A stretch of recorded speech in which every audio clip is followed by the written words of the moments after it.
ভালোবাসার সীমানা পেরিয়ে লিখেছেন প্রিয়স্মিতা তেহেজি প্রায় পর্ব সংখ্যা ৬২। গভীর রাত, রাতের নিস্তব্ধতার পায়ে মারিয়ে তীব্র ঝড়ের প্রকোপে লণ্ডভণ্ড হয়ে যাচ্ছে ধরণী। বাইরে শুশু শব্দের সাথে তাল মিলিয়ে প্রলয় নৃত্য নেমেছে তুষারে ঢাকা মরুভূমি তৃণ। তীব্র প্রতিকূল অবস্থা ও ঝড়ের তাণ্ডবে অতিষ্ঠ হয়ে উঠেছে প্রকৃতি। আশেপাশে যতদূর অবধি চোখ যায় সবকিছু নিকষ অন্ধকারে ঢাকা। কেবল মাঝে মধ্যে তীব্র বিদ্যুতের ঝলকানি আর আকাশের গর্জন হয়ে ওঠা। প্রণয় ঘুটঘুটে অন্ধকারে বিছানায় উপর হয়ে শুয়ে আছে। কাতর চোখ দুটো তার বাইরের তুষারপাতে নিবদ্ধ। সাদা ভেজা তোলার মতোই তুষার ঝরছে অনিবরত। বাইরে কেমন ঝড় উঠেছে, ঠিক তেমনই ঝড় উঠেছে প্রণয়ের হৃদয়ে। চাওয়া পাওয়া তীব্র তীর একই সাথে ঘটেছে ঝুমুর নামের নৃত্যর মতো। সে খুব করে জানে তার হাতে সময় আর বেশি দিন নেই। যা করার এই কয়েকদিনের মধ্যে তার করে ফেলতে হবে, কারণ তার জীবনটা খুবই ক্ষণস্থায়ী। কখন কি হয় তা বলা মুশকিল, তবে স্বস্তির বিষয় একটাই, এখন আর থাকা না থাকায় কারো কিছু যায় আসে না। এখন আর কারো অনুভূতি বা অনুপস্থিতি তাকে পোড়ায় না। কেউ আর ভাবে না তার কথা। পরিবার তো তাকে মৃত বলে ঘোষণা দিয়েছে ৪ বছর আগে। এখন সে একা, সম্পূর্ণ একা। তার মৃত্যুতে শোক পালন করার মতো অনেকেই আছে, কিন্তু শোক পালন করার মতো যেন কেউ নেই। যে কাঁদবে সেও অন্য কারো হয়ে যাবে। অন্য কেউ তার সর্বোচ্চ ভালোবাসার অনুভূতিতে ভুলিয়ে দিবে তাকে। তবে সে তো তাই চায়, কিন্তু মন কেন হিংসুটেমি করছে এই মুহূর্তে জানতে পারে না সে। প্রণয় মাঝে মাঝে ভাবে, এই ধারণা মনটা ছোঁয়া যেতে, স্পর্শ করতে চায় নিজের অজান্তেই। তবে তাও কি সম্ভব? তবে এখন সে একেবারে নিশ্চিহ্ন। এখন আর এমন কেউ নেই যে তার অনুভূতিতে, তার প্রাণ পাখির ওপর আঘাত আনবে অনুপস্থিতিতে, তাকে কষ্ট দিতে পারবে। কারণ তার প্রাণের জীবনে আসা আসল বিপদের মূল কাণ্ডারি তো সে নিজেই ছিল। তার জন্যই তো এই ছোট্ট প্রাণটাকে এতটুকু বয়সে এমন হিংস্রতা সইতে হয়েছে। অদৃশ্য বুকের ব্যথায় হাঁসফাঁস করে ওঠে প্রণয়। দীর্ঘ যন্ত্রণার মিশ্রিত দীর্ঘশ্বাস মিশিয়ে নিল বাতাসে। কণ্ঠে আফসোস মিশিয়ে বলল, আমি না থাকলে কারো কিছু যায় আসবে না ঠিকই, কিন্তু তুই অনেক বড় লস খেয়ে যাবি জান। এই ক্ষতি তোর আজীবন পূরণ করতে হবে, কিন্তু তুই পূরণ করতে পারবি না। তুই নিঃশব্দে হারিয়ে ফেলবি এমন একজন মানুষকে যে তোকে ছাড়া নিজেকে ভালোবাসেনি। হ্যাঁ, আমার পর তোকে হয়তো অনেকে ভালোবাসবে, কিন্তু বিশ্বাস কর, আমার মতো করে কেউ তোকে ভালোবাসতে পারবে না। প্রণয় বুক ভরে শ্বাস নিয়ে পুনরায় বলল, সবার প্রাপ্তির খাতায় কিছু না কিছু আছে, কিন্তু আমার প্রাপ্তির খাতায় বিরাট একটা শূন্য। উত্তরটা প্রণয়ের ভেতরে থেকে আসলো। অন্তরাত্মা তীব্র প্রতিবাদ জানিয়ে গর্জে উঠল, না, প্রাপ্তির খাতায় শূন্য নয়। আমার প্রাপ্তির খাতায় অপূর্ণতা নেই, অপূর্ণতা নেই, অসম্পূর্ণতা নেই। আমি পূর্ণ। আমি জীবনে সব পেয়েছি, মা, বাবা, পরিবার, ভালোবাসা, সুখ, শান্তি, যন্ত্রণা, বেদনা সব পেয়েছি। আর পরিবেশিক আমার রক্তচাপা পেয়েছি, তার ভালোবাসা পেয়েছি। আমার ভালোবাসার কোনো অপূর্ণতা নেই।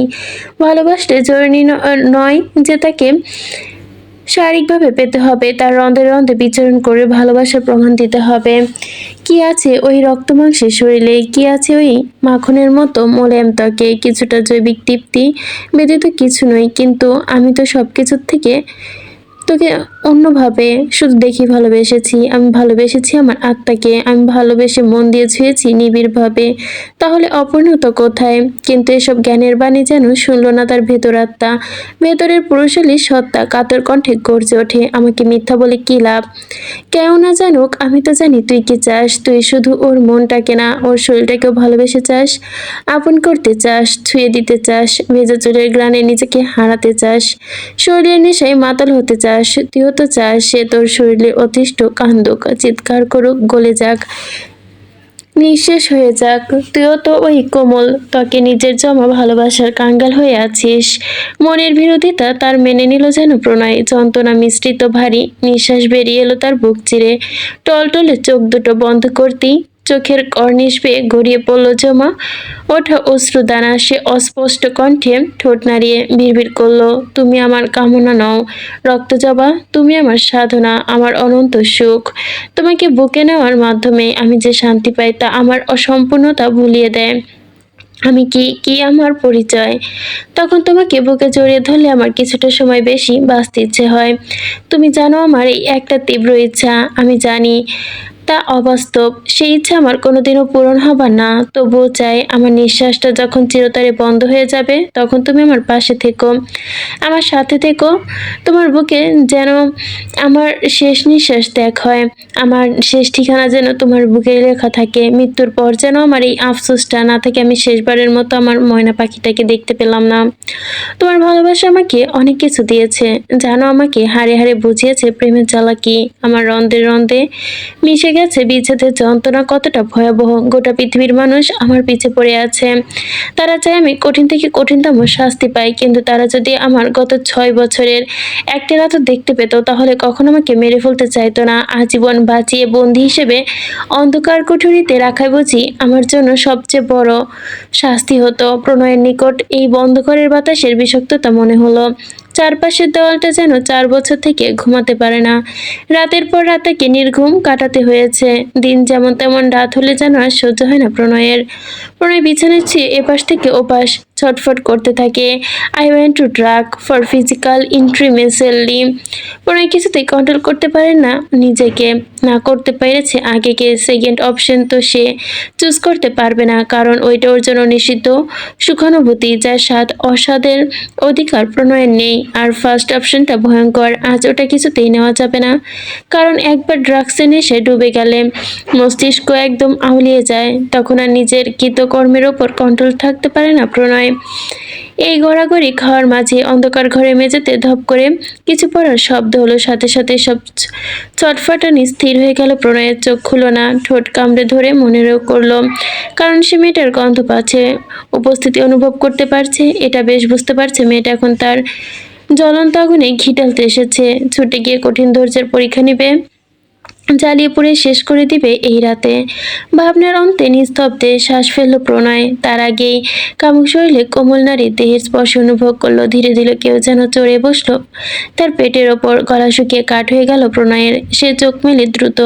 পাশের টেবিলে ল্যাম্পের আলোটা জ্বালাতেই কোমল দুটো চোখ আচমকায় বলিষ্ঠ বাহু চেপে ধরলো। আগন্তুকের শরীরের মিষ্টি ঘ্রাণের ঘোর লেগে আসলো প্রণয়ের। সেই রমণীর মধুর কণ্ঠে ধমক দিয়ে বলল, হুশ, একদম নড়বে না।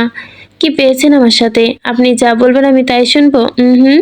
কোমল কণ্ঠ অথচ আবেশিত। প্রণয়ের পুরুষত্ব কঠিন খলস যেন ছেড়ে ফেললো। কণ্ঠ খাতে নামিয়ে বলল, এত রেগে আছেন কেন ম্যাডাম? আমি কি বললাম আপনাকে? প্রিয়তা এবার আরো তেতে গেল। কোমল কণ্ঠে বলিষ্ঠ হাত দুটোরও শক্ত করে চেপে ধরল। এতে অবেশ যেন আরাম পেল প্রণয়। প্রিয়তা তার কাছে তাদের দাঁত চেপে রাগান্বিত কণ্ঠে বলল, 28 বছরের বুড়ো বাম ঢং করে আমার সাথে। জানেন না আমি অপরিচিত জায়গায় একা ঘুমাইতে পারি না? তার ওপর এই ঝড়ের রাতে আমাকে একা একা ওই রুমে ফেলে এসেছেন। ঠোঁটে এক চিলতে হাসি খেলে গেল যেন প্রণয়ের। সে হাত উঠিয়ে প্রিয়তার সামনে পড়া চুলগুলো আলগোছে কানের পিছে গুছে দিল। ফিসলে কণ্ঠে বলল, তো ম্যাডাম, এই জন্য রেগে আছেন বুঝি? তা আপনার মনের বাসনা কি শুনি? আমার সাথে ঘুমাতে চেয়েছিলেন? প্রিয়তা অন্ধকারে মুখ বাঁকালো। আপনার সাথে ঘুমানোর জন্য। দেখছেন না আমি কেঁদে মরছি। আপনি কে হন আমার? শুনুন তো। প্রিয়তার কথায় যেন দ্বিমত পোষণ করতে পারল না প্রণয়। বাধা ছেলের মতো উঠে যেতে নিল। সাথে সাথেই তার হাত এবং শার্টের কলার চেপে ধরল প্রিয়তা। এক ধাক্কায় শুয়ে দিল পুনরায়। এবার একদম প্রণয়ের মুখের কাছে মুখ নামিয়ে রেগে আগুন হয়ে বলল, ওই শালা, সব বুঝেও না বোঝার ভান ধরে থাকিস? হ্যাঁ, জানিস না তোকে কতটা ভালোবাসি? তার ওপর ওই শাকচুনি নাগিনকে কিভাবে বিয়ে করলি? মুখের কাছে মুখ আনতে প্রিয়তার মুখ থেকে ঝড়ের বেগে অ্যালকোহলের করা একটা গন্ধ ছুটে এসে লাগলো প্রণয়ের নাকে। মদের গন্ধ নাকে লাগতে কপাল কুঁচকে গেল তার। দুটো হাত উঁচিয়ে প্রিয়তার কোমরে ভাঁজ করে রাখলো। আচমকা এক হ্যাঁচকা টান দিয়ে হুমড়িয়ে বলিষ্ঠ বুকের ওপর ফেললো প্রিয়তাকে। প্রণয় এবার শক্ত করে তার হাতের কোমর চেপে ধরে, কি খেয়েছিস? প্রিয়তা জবাব দিল না। হঠাৎ খিলখিল করে হেসে উঠল। ঝংকার তুলে সেই হাসির শব্দ প্রণয়ের বুকের মাঝে যেন ছিঁড়ে গেল হৃৎপিণ্ডের মতোই। সে প্রিয়তার দিকে তাকালো। এই মেয়েটা কি তাকে মরণের জন্য টানছে? প্রণয় কোমরের চামড়ায় হালকা চাপ প্রয়োগ করায় রেগে বলল, কি খেয়েছিস বল? আহুজ বলে মৃদু আর্তনাদ করে উঠল প্রিয়তা। গাল ফুলিয়ে অভিমানী কণ্ঠে বলল, একটুখানি গ্রেপস খেয়েছি। বলে এভাবে মারছেন? প্রিয়তার কথায় বুড়ো কুচকালো প্রণয়। মকমলে পেটের চামড়ায় আরো একটু জোরে চাপ প্রয়োগ করে বলল, এই বাড়িতে গ্রেপস কোথায় পেলি? এবার ব্যথায় তীব্রতায় আহা করে উঠল প্রিয়তা। নরম হাতে প্রণয়ের বাঁধন ছাড়ার চেষ্টা করতে করতে বলল, আহা, ব্যথা পাচ্ছে তো প্রণয় ভাই। প্রণয় আরো চেপে ধরতে কপট রাগ দেখিয়ে বলল, কোথায় পেয়েছিস বল? প্রিয়তা এবার আর সইতে পারল না, পেট উমড়ে দিল। প্রণয়ের দগ্ধ কণ্ঠে ধমকে উঠল, কোথায় পেয়েছিস বলবি নাকি অন্য মেডিসিন অ্যাপ্লাই করব? প্রণয়ের কণ্ঠে অন্যরকম আগুন। প্রিয়তা আচমকায় প্রণয়ের গলা জড়িয়ে ধরল, বুকে মুখ গুজে নেশালো কণ্ঠে বলল, সত্যি বলছি, খুব লাগছে। তাহলে বল, কোথা থেকে পেয়েছিস? প্রিয়তা তপ্ত নিঃশ্বাস ফেলতে ফেলতে বুক থেকে ধীরে ধীরে গলার কাছে উঠে আসলো। প্রিয়তার শার্টের বোতামটা খুলে পুনরায় উষ্ণতাকে মুখ ডোবালো, কিন্তু এবার যেন প্রত্যুত্তর করলো না কোনো। প্রিয়তা কোমল ত্বকের স্পর্শে শিরশিরানি অনুভব খেলতে প্রণয়ের শরীরে রক্ত যেন আগুন ধরে গেছে, এক প্রকার ত্বক জ্বলে গরম হয়ে যাচ্ছে, আবেশে শরীরের পশম দাঁড়িয়ে পড়েছে তার। প্রিয়তা এবার মুখ খুলল। প্রণয়ের গলার অ্যাডাম সাপেলে একটা ভেজা ঝুমু এঁকে দিয়ে বলল, আমাকে যে ঘরে থাকতে দিয়েছেন ওইখানে পেয়েছি, সেন্টার টেবিলের ওপরে। ওইখানে কিভাবে আসবে? সারা বাড়ির কোথাও কোনো গ্রেপস নেই। প্রিয়তা অসংকোচ ঠোঁট বুলিয়ে নিল প্রণয়ের উষ্ণ ঠোঁটের ভাঁজে, ঠোঁট নামিয়ে আবারও ডিপ কিস করলো। প্রণয়ের গলার বনে নিল, অবুঝ কণ্ঠে বলল, ওইখানে গ্রেপস ছিল তাই? তাহলে এখানে সেন্টার টেবিলের ওপর গ্রেপস লেখা আছে পার্পেল কালারের বোতল, আমি দেখেছি তাই খেয়ে নিয়েছি। জানেন, একদম অন্যরকম টেস্ট ছিল, একদম আপনার মতো, একটু ঝাঁঝালো, কিন্তু চুমুকে একদম শরীর চাঙ্গা। প্রিয়তার উল্টাপাল্টা স্পর্শে অতিষ্ঠ হয়ে উঠল ছেলেটা, তবে এই বর্ণনা সবটা পরিষ্কার করে ফেললো। ঠোঁট চেপে দীর্ঘশ্বাস ফেলল প্রণয়, কণ্ঠে হতাশা মিশিয়ে বলল, তোকে শুধু শুধু আমার জন্য এত টাকা পয়সা খরচ করে এত দূর অব্দি পড়ালেখা করালাম, পুরোটাই ওয়েস্ট অফ মানি।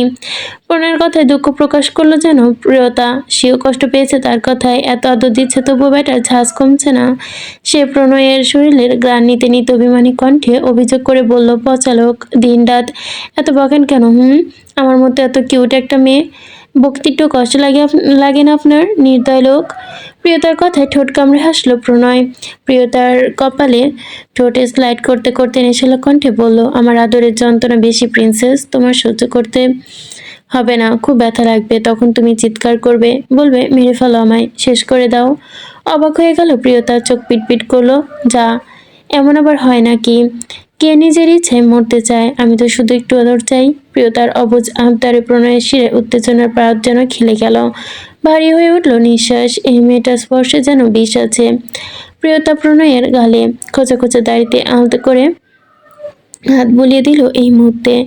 প্রিয়তার মাতাল মতলব বুঝতে পেরে নিচের স্থান পরিবর্তন করে ফেলল প্রণয়। প্রিয়তা কিছু বোঝে এটার আগে তাকে ঘুরিয়ে নিজের বালিশে শুয়ে দিল।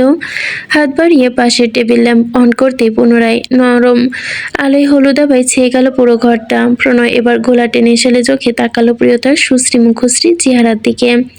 প্রিয়তার শ্বাস প্রশ্বাস ঘন থেকে ঘন, ধীর থেকে ধীরে ওঠানামা করছে তার বুকও। কোমল রক্তলাল উষ্ঠচাগল কাঁপছে তিত্তির করে, রক্তিম লালিমা খেলে যাচ্ছে গাল, গলা, শরীর সর্বত্র ছুটে আসছে সেই চেনা অপরিচিত সুঘ্রাণ। এসব দেখে সূক্ষ্ম ঢোক গিলে নিল প্রণয়। নিষিদ্ধ জিনিসের প্রতি সৌন্দর্য যেন এবং আকাঙ্ক্ষা যেন একটু বেশি হয়। প্রণয় টেনে হিঁচড়ে নিজের দৃষ্টি নামালো, কঠোর সংযমী মনোযোগে সরে যেতে নিল। প্রিয়তা পুনরায় টেনে ধরল প্রণয় শার্টের কলার। প্রণয় সংযমী কণ্ঠে যেতে উঠে বলল, ছাড়লো না প্রিয়তা, বড় হ্যাঁচকা টানে আবারও নিজের কাছে নিল। অন্য মানুষও ছিল প্রণয়, আচমকা টানে যেন সামলাতে পারল না, মুখ থুবড়ে পড়ল অতিরিক্ত নরম কিছু এবং তুলতুল একটা জিনিসের ওপর। লাগতে যেন ঝাঁকুনি দিয়ে উঠল প্রণয়ের শরীর, শির দ্বারা বেয়ে এক ঠান্ডা স্রোত নেমে গেল তার। স্পর্শকাতর অঙ্গে পুরুষালী ছোঁয়া পেতেই চমকে গেল প্রিয়তার শরীর, যেন অবেশ হয়ে আসলো নিমিষেই। মাদকীয় নেশার মতোই যেন তীব্র নেশার্ত অনুভব করলো মুহূর্তেই। সে প্রণয়ের সিল্কি চুলে হাত রেখে ধীরে ধীরে চুল টানতে থাকলো। আবেশে চোখ বন্ধ করে ফেললো প্রণয়। সে সরে যাওয়ার চেষ্টা করলো না, কারণ এখন সরে গেলে মরে যেতে হবে। প্রণয় পুরুষালী কষ্টের আদরে ডুবে যেতে লাগলো প্রিয়তার শরীর। ঠোঁট কামড়ে চোখ খিচে বন্ধ করে রেখেছে প্রিয়তা, কাঁপতে থাকা বাঁকানো শরীর একটা বাঘ যেন প্রণয়ের ভেতরে আগুনে ঢের আরো বাড়িয়ে দিচ্ছে। সে আলতো করে প্রিয়তার গলার দিক থেকে আরো একটু দুটো বোতাম খুলে নিল। নিষিদ্ধ আসক্তি তাড়নায় পুরোপুরি দিশেহারা হয়ে পড়ল প্রণয়। নিয়ন্ত্রণ হারিয়ে মুখ ডোবালো প্রিয়তার উন্মুক্ত বুকে। সাথে সাথে কলিজা লাফিয়ে ছলাতে উঠল প্রিয়তার অসহ্য সুখানুভূতিতে। নিঃশ্বাস বন্ধ হয়ে আসলো মেয়েটার এক মুহূর্তে। শরীর জ্বলে উঠল উষ্ণতায়, নরম ঠোঁট আর গরমে জিভে স্পর্শে ছটফটানি, চোখের কোণায় জমে উঠল নিষিদ্ধ অশ্রু। এ অসহ্য সুখ সইতে পারল না, না পেরে গায়ে সর্বশক্তি দিয়ে খামচে ধরল প্রণয়ের চুল। প্রণয় খেতে খেতে মাঝে মাঝে অতিরিক্ত আগ্রসিভ হয়ে কামড়েও দিচ্ছে। এবার জোরে একটা কামড় দিল প্রিয়তা, কাতর কণ্ঠে মৃদু আর্তনাদ করে উঠল, আওয়াজ লাগছে প্রণয় ভাই। অমৃত সুধা প্রাণ করতে প্রণয় দৃঢ় অটল বাঁ পাশের স্তনে। সাথে সাথেই মাথা ঝিনঝিন করে উঠল প্রণয়ের। উঁচু ফর্সা ত্বকের ওপর টকটকে লাল তিল, হীরার মতোই যেন চমকাচ্ছে। এই তিলটা প্রণয় অনেক ছোটবেলায় দেখেছিল একবার, কিন্তু এটা এতক্ষণ এত সুন্দর হবে তা সে ভাবতেই পারেনি। তার কল্পনা এবং ভাবনার বাইরে যেন সবকিছু। প্রণয় বৃদ্ধাঙ্গুল উঁচিয়ে ছুঁয়ে দিল তিলটা, অবুঝ কণ্ঠে বলল, এটা কি? I want to try it. Priyota যেন মরণের উপক্রম। প্রণয় বারবার ডান পাশটা থেকে বাম পাশটা, তারপর আবার তিলে মুখ ডুবিয়ে হস্কি কণ্ঠে বলল, এটা অনেক সুন্দর। আগে দেখাসনি কেন আমায়? আমি তো পাগল হয়ে যাব। তুই এত সুস্বাদু কেন, এত সুন্দর কেন? আমাকে তোকে চাই। I want to eat you. প্রিয়তার হৃৎপিণ্ড ধকধক করছে, শব্দ যেন নেশালতা বাড়ছে। চরচর করে এই শরীরটা কত মধু জমা আছে আজ সে দেখতে চায়। প্রণয় ধীরে ধীরে নিচে নামলো। নামতে নিলে তার চুল টেনে ধরল প্রিয়তা, অসহ্য কণ্ঠে বলল, কিসমি। প্রিয়তার পাগলামো অবলোচন করতেই ঠোঁট কামড়ে ধরল প্রণয়। মাথা উঁচিয়ে চলে আসলো প্রিয়তার মুখ বরাবর। প্রিয়তার খিচে রাখা চোখ আর কাঁপতে থাকা ঠোঁটের দিকে তাকিয়ে হালকা হাসলো। একটা শয়তানি বুদ্ধি উকি দিল তার মাথায় মুহূর্তেই। সে অল্প ঝুঁকে তপ্ত নিঃশ্বাস ফেলে প্রিয়তার মুখে, গালে, নাকে ঘষতে লাগলো নিজের নরম ঠোঁট। আরাম পেল যেন তার প্রিয়তা। আরাম পেয়েছো জান? এই কথায় যেন প্রচন্ড লজ্জা পেল প্রিয়তা। শরীরে কাটা দিয়ে গেল তার। আরো জোরে চোখ খিচে বন্ধ করে নিল। প্রণয় ঠোঁট বাঁকিয়ে হাসলো, রক্তিম ঠোঁটে স্লাইড করতে করতে উষ্ণ তপ্ত কণ্ঠে বলল, আমার জায়গায় চোখ রেখে বলো কেমন ফিল করেছো? প্রিয়তা লজ্জায় চোখ মেলে তাকাতে পারলো না যেন প্রণয়ের দিকে, কারণ এই মুখ সে কখনোই প্রণয় ভাইকে দেখাতে পারবে না। প্রণয় লোভোত্তর নয়নে তাকিয়ে প্রিয়তার রক্তিম ঠোঁটে ঠোঁট ডুবিয়ে দিতেই নিজের 45 কেজির পুরো ভর যেন ছেড়ে দিল প্রিয়তার ওপর। ঠোঁটে ঠোঁট পড়তে প্রিয়তার শরীর কেঁপে উঠল এই মুহূর্তে। দুহাতে শক্ত করে জড়িয়ে নিল প্রণয়ের পিঠ। যদিও প্রশস্ত পিঠ তার দুহাতের মধ্যে এলো না, তবুও চেষ্টা করলো। সুখে ধনে দগ্ধ হতে থাকলো দুটো মন। মিনিট 10 পর প্রিয়তার ওষ্ঠ ছেড়ে প্রণয় কাতর কণ্ঠে বলল, আমি নিজেকে সামলাতে পারছি না, প্লিজ আমায় আটকা, না হলে আমার এত বছরের সব সাধনা যন্ত্রণা বিফলে যাবে। আমার দেওয়া নিঃশব্দ স্পর্শ কখনো তোর জন্য সুখ বয়ে আনবে না, প্লিজ আটকা আমায়। প্রিয়তা প্রণয়ের কথার মর্ম বুঝলো কিনা কে জানে। তার আগে কিছু বুঝে ওঠার আগেই ইচ্ছেও করলো না তার। প্রিয়তার মাথাটা পড়ে আছে প্রণয়ের বুকে। 33 বছর বয়সে পুরুষের বুকে সব সময় রুটো ব্যবহার করা আবরণে ঢেকে রাখা প্রণয় আজ যেন নতুন এক প্রণয়ে রূপ নিয়েছে।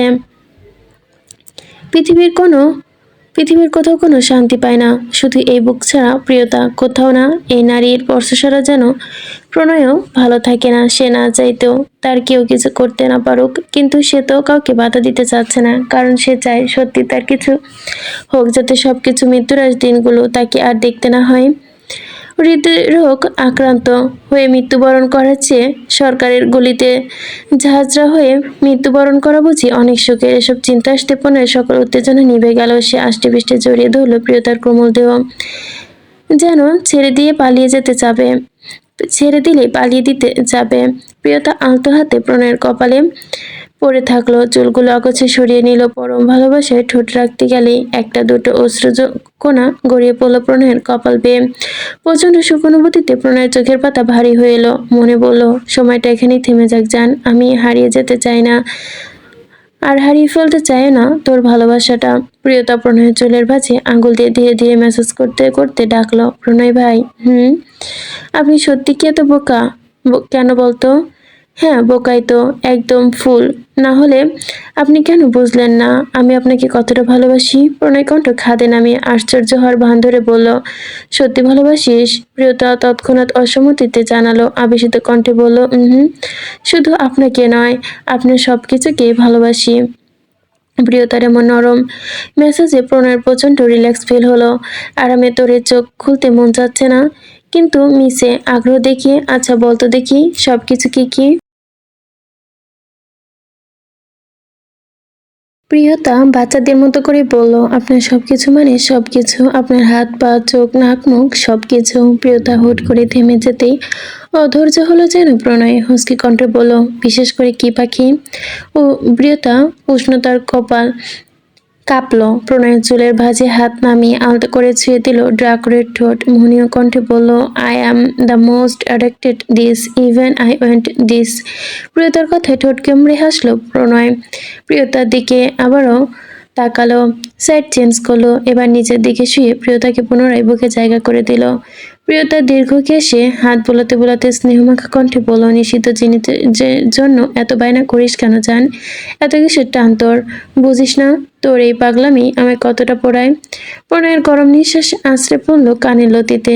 সে এত ভারী ভারী শব্দের মর্মত্ব বুঝল না। প্রণয়ের গলা জড়িয়ে ধরে আবেদনী সুরে বলল, আমাকে বিয়ে করবেন প্রণয় ভাই? আমার না খুব শখ ইচ্ছে আপনার বউ হওয়া, আপনার সাথে সংসার করা। প্রিয়তার এমন আবদারে কলিজা পড়ে গেল যেন প্রণয়ের।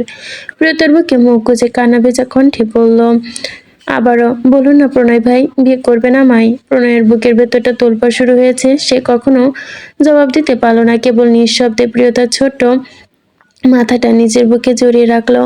প্রিয়তা বুকে মাথা রেখে হঠাৎই বাচ্চাদের মতো কেঁদে উঠলো, ফুপিয়ে ফুপিয়ে বলল, আপনি ওই শাকচুন্নিকে কেন বিয়ে করলেন প্রণয় ভাই? ও কি আমার থেকেও বেশি ভালোবাসে আপনাকে? ওই শাকচুন্নি কেন আপনার সাথে থাকবে? আমার থেকে কেন আপনাকে কেড়ে নিল? প্রিয়তার কথায় ধীরে ধীরে যেন ভেঙে পড়তে লাগলো প্রণয়। ধীরে ধীরে হাত বুলিয়ে দিল তার মাথায়, কপালে উষ্ঠ চুমুন দিয়ে, ভাষা খারাপ করো না জান পাখি।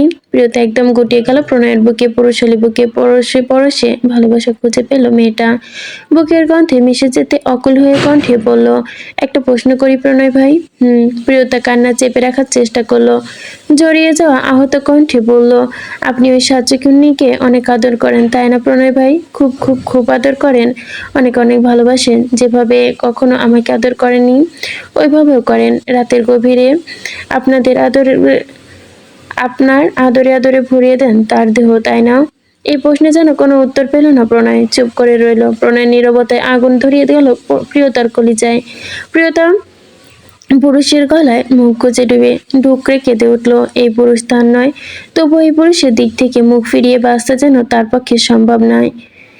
রক্ষিতা পরিচয় হলেও তাকে এই পুরুষের সাথেই থাকতে হবে। এমন বিলাপে প্রণয়ের হৃৎপিণ্ড চলে গেল। জ্বলিয়ে দিতে মন চাইল নিজের সর্বাঙ্গ। সে প্রিয়তাকে সান্ত্বনা দিয়ে বলল, কাঁদিস না জান, তুই কখনো অত ছোট না, অনেক কিছু বুঝিস না, চুপ কর।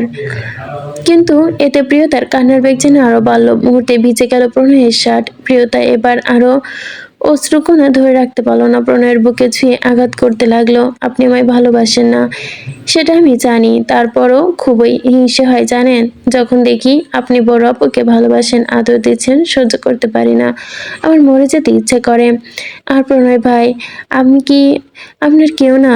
আমাকে কি একটু ভালোবাসা যায় না, একটু সহ্য করা যায় না? প্রিয়তার এমন অভিযোগগুলো যেন কোনো প্রকার প্রতিবাদ করতে পারল না প্রণয়, শুধু বুক ভাঙল তার। এটা ভেবে 5 বছর আগে থেকে শুরু করে এখন পর্যন্ত তার প্রাণ পাখিটাকে কি পরিমাণ যন্ত্রণা সহ্য করতে হয়েছে, কই সে তো পারতো না। তাই তো তার জীবনে এমন একটা দিন আসার আগেই সেই পৃথিবী থেকে নিজেকে বিদায় দেওয়ার সিদ্ধান্ত রেখেছিল, কারণ সে জানতো জানকে এক মুহূর্তের জন্য অন্য কারোর সাথে সহ্য করতে পারবে না। অপরাধ বোধের আগুনে তীব্র রক্তক্ষরণ হতে শুরু করলো তার হৃদয়ে। সে কিছু বলল না, শুধু প্রিয়তার ছোট্ট শরীরটা নিজের সবটুকু দিয়ে আগলে রাখলো। প্রিয়তার নাকের ডগায় আদর স্পর্শ দিয়ে মোলায়েম কণ্ঠে বলল, রূপা শরীরের মোহ পড়ে মানুষ, প্রেম তো হৃদয়ের অন্তপুরের জিনিস। কোমরে বসে তো রাত্রির উপাসাই করা যায়, আর প্রেমে বসে শুধু তুমি। প্রিয়তার মাদক আচ্ছন্ন অচল মস্তিষ্ক কথাটা ধরতে পারল না, তবে জেদ ধরে বলল, সে যাই হোক, যতই শাকচুনি থাকুক, আমি আপনার সব, আমি আপনার বউ। এত মিষ্টি করে বউ ডাকুন তো। ওইসব বাদ দিন, আমার ভালো লাগছে না। প্রিয়তার কথা হেসে ফেলল প্রণয়, ওর চিকন খাড়া নাক টেনে দিয়ে বলল, আমার বউ হলে আজীবন সুখ ব্যতীত কোনো কিছু, দুঃখ ব্যথিত আর কোনো কিছু মিলবে না রক্তচাপা। প্রিয়তা প্রণয়ের কে নাছর বান্দা এসব শুনল না, যে ধরে বলল, না প্রয়োজন নেই, আপনাকে এক্ষুনি বিয়ে করব, তবুও আপনার মুখে বউ ডাক আমি শুনেই ছাড়বো। প্রণয় প্রিয়তার কথায় হাসলো, বিয়ে করবি কিভাবে শুনি? প্রিয়তা খোঁচা খোঁচা দাড়িগুলোতে গাল ঘষে ঘষে একটা চুমু দিয়ে আগ্রহী ভঙ্গিমায় বলল, আপনি কবুল বলবেন, আমি কবুল বলবো, ব্যাস বিয়ে হয়ে যাবে। তারপর বাসর করব। তারপর আমি আর আপনি মিলে মুরগির বাচ্চার মতো এক ঝাঁক ছানা ফোটাবো। প্রিয়তার কথায় শব্দ করে হেসে ফেলল প্রণয়। প্রিয়তার গাল টেনে দিয়ে বলল, পাকা বুড়ি। প্রিয়তা নাকের পাতা ফুলিয়ে তুলল। পাকা বলবে না, যা বলেছি তাই বলুন। প্রণয়ও ওর হাতের উল্টো পৃষ্ঠে চুমু খেয়ে বলল, বলবো না, কারণ মুরগির বাচ্চার মতো এক ঝাঁক বাচ্চা পয়দা করার মতো জোর আমার গায়ে নেই বেবি। প্রিয়তা প্রণয়ের বুকে কিল মেরে বলল, কখনো আদর দিয়ে দেখবেন পারবো কিনা।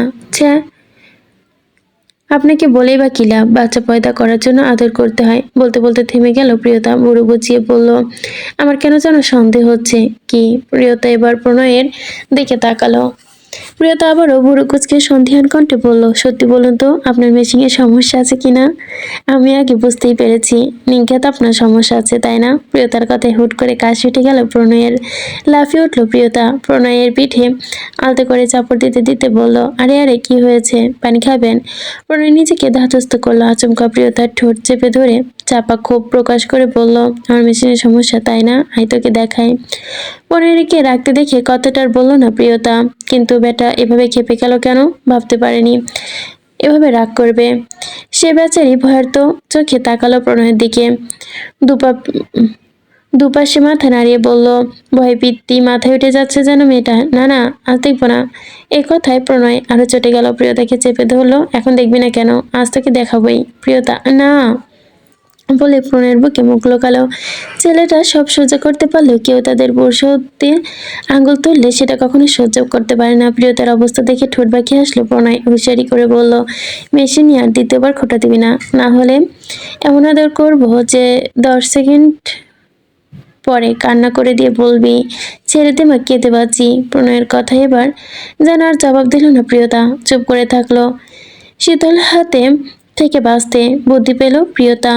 একটু শান্তিতে ঘুমানোর লোভে বিড়াল ছানার মতো গুটিসুটি করে ঢুকে পড়লো প্রণয়ের শার্টের ভেতর। উষ্ণ বুকার পেটে নিচের শরীরের তাপ অনুভব করতে লাগলো। এই ছোট্ট শরীরটা কাজে প্রণয়ের বুকের কাছে চরম সুখ অনুভূত হচ্ছে। ধীরে ধীরে হাত বুলিয়ে দিতে থাকলো প্রিয়তার মাথায় প্রণয়।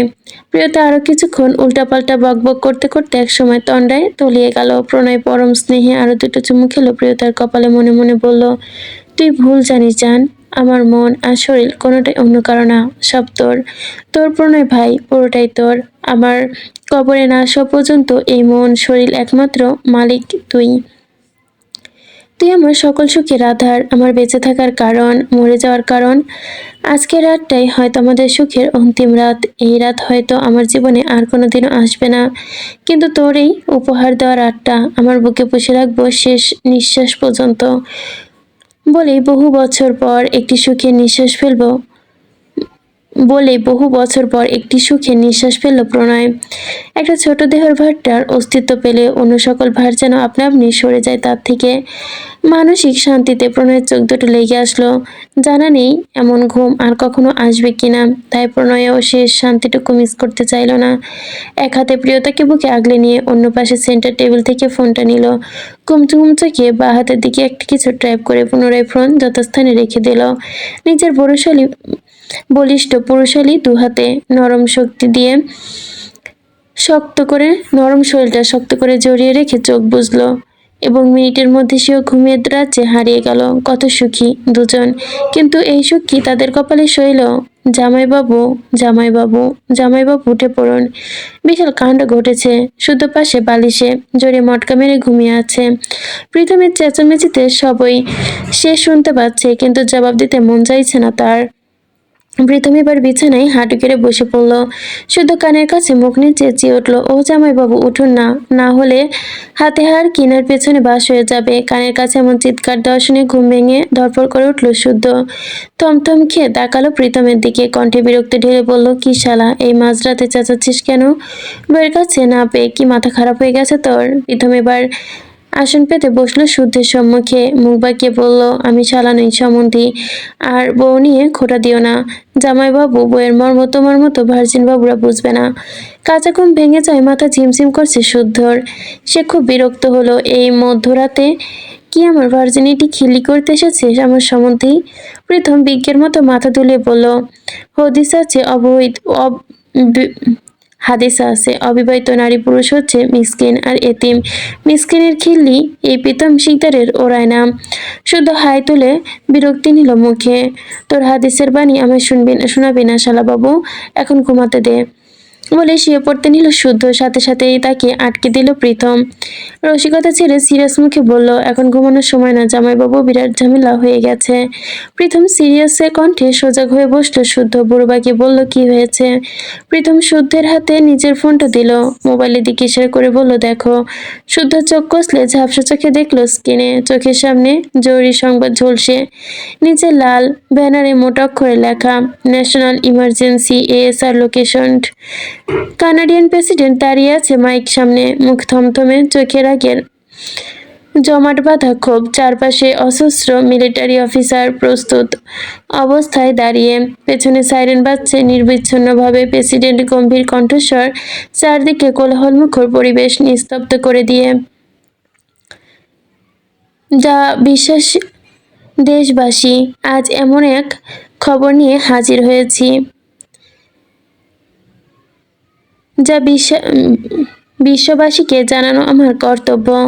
মাত্র 20 মিনিট আগে নিখোঁজ হয়ে যাওয়া 12 জন শীর্ষ বিজ্ঞানীর কাটা মাথা আর শরীরের টুকরো টুকরো অংশ আমার ভবনের সামনে ফেলে গেছে কেউ। এক মুহূর্তের নীরবতার পর স্ক্রিনে ভাইরাল ফুটেজ, ব্লার করা ছবি ফুটে উঠল। রক্তে ভেসে যাচ্ছে সাদা চাদর।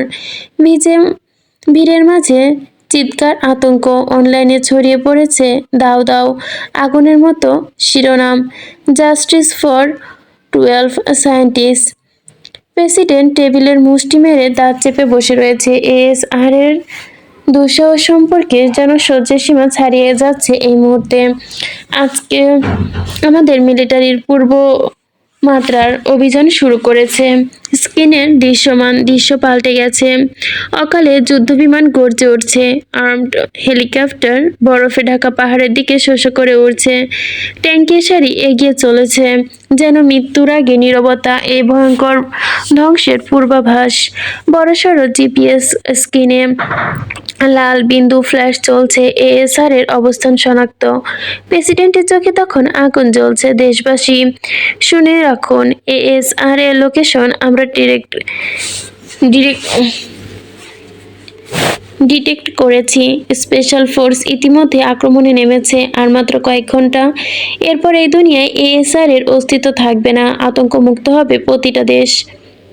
আজকের রাতের পর দুনিয়া মুক্তির স্বাদ পাবে। অপেক্ষা করুন, সুখবর আসতে চলেছে খুব শিগগিরই। তার কণ্ঠে যেন বজ্রের মতো কেঁপে উঠল। এবার শেষ হবে সব। স্ক্রিনে ঝাপসা হয়ে আসে। হঠাৎ নিস্তব্ধতায় নেমে গেল কক্ষের মাঝে। পর মুহূর্তে ফোনের স্ক্রিনে ঝাঁকুনি দিয়ে অন্ধকারে ঢেকে গেল। নিস্তব্ধতার মধ্যে কেবল একটাই প্রতিধ্বনি। ভিডিওটা শেষ হতেই শুদ্ধের হাত থেকে ফোনটা আপনা আপনি পড়ে গেল।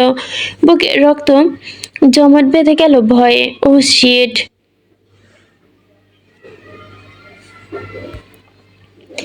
শীতের রাত, বাইরে -50 ডিগ্রি তাপমাত্রার সাথে তুষার ঝড়ের বেগ শোষো করে বাড়ছে প্রবল বাতাসের সঙ্গে।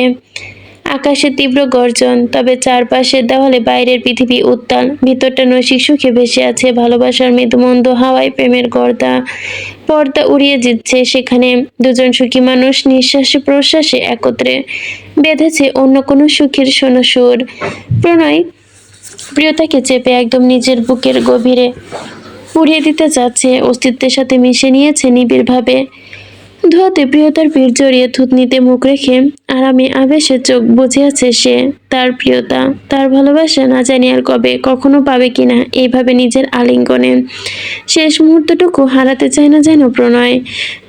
তার রক্তজবাকে শেষ পর্যন্ত নিজের কাছে এভাবে রাখতে চাইলেও ভাগ্য কি সেটা চেয়েছিল? চায়নি।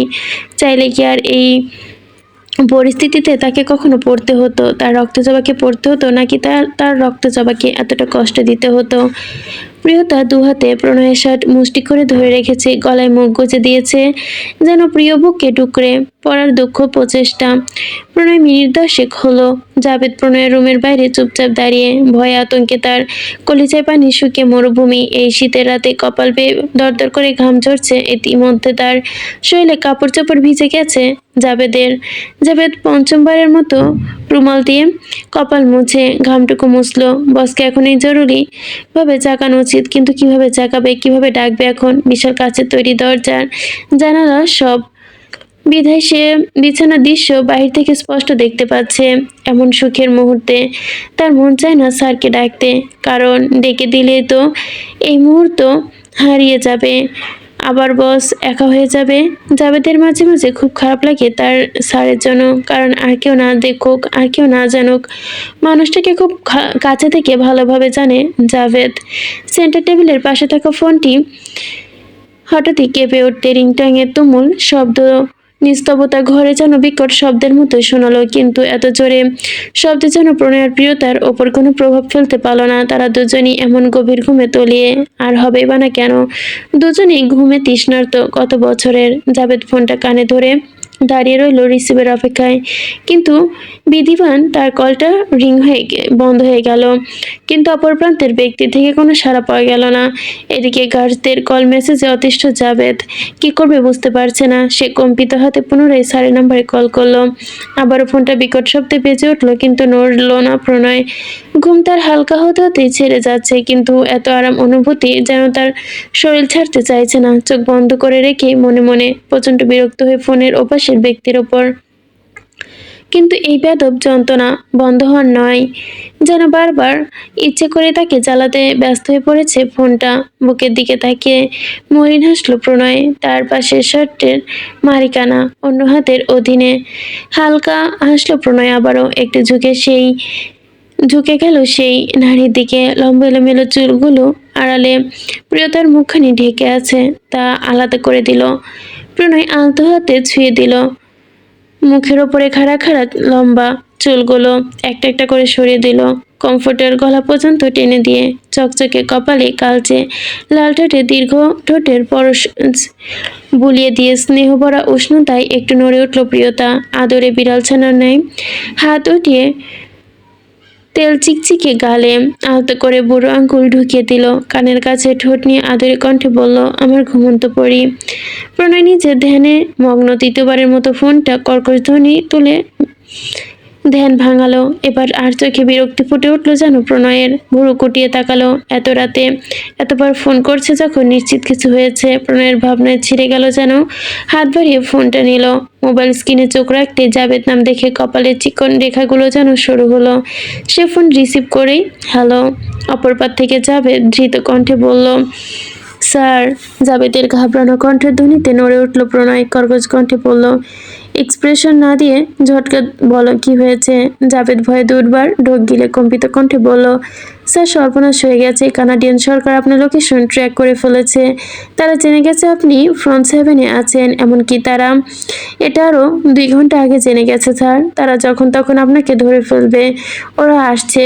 তখন আপনি আর আপু ভীষণ বিপদে পড়ে যাবেন। বাহিরের অবস্থা ভালো না, না চাইলেও এখন আমরা সবাই একসাথে পালাতে পারবো না। জাবেদের কথায় প্রণয়ের কলিজা ধক করে উঠল, সাথে সাথে দৃষ্টি মেলে তাকালো নিজের বুকের মধ্যখানে থাকা ঘাপটি মারা ঘুমন্ত প্রাণ পাখিটার দিকে।